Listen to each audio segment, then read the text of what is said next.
আমার মা এই ৩ রোজার দিনই আমাকে ছেড়ে পালিয়ে গিয়েছিল তার পরকীয়া প্রেমিক জিনের কাছে। আমার বয়স সবে মাত্র ১০ বছর। আমার বাবা আর আমার মায়ের খুব সুখের একটা সংসার ছিল।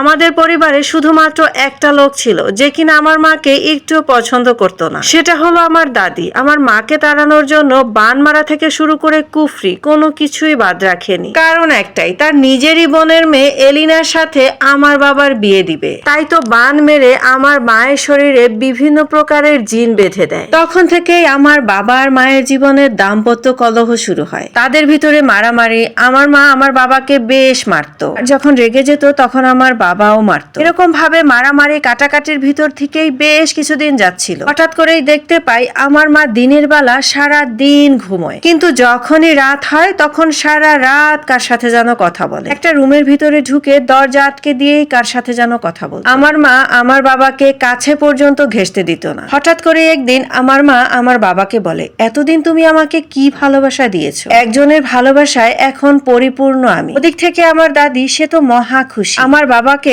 রোজ বলে ও বেশি দিন এখানে থাকবে না, তারপর এলিনার সাথেই তোর বিয়ে দিব। আমার বাবার বুঝতে আর বাকি রইল না, তার জীবনের শত্রু হয়ে তার মাই দাঁড়ালো। একদিন আমার বাবা প্রচন্ড রেগে যায়। আমার মা যেই রুমে বসে দরজা লাগিয়ে সারা রাত কথা বলে, ঠিক মাঝরাতে সেই রুমের দরজা ভেঙে ঢুকে যা দেখলো, তাতে আমার বাবার পায়ের তলা থেকে মাটিটা পুরো সরে গেল।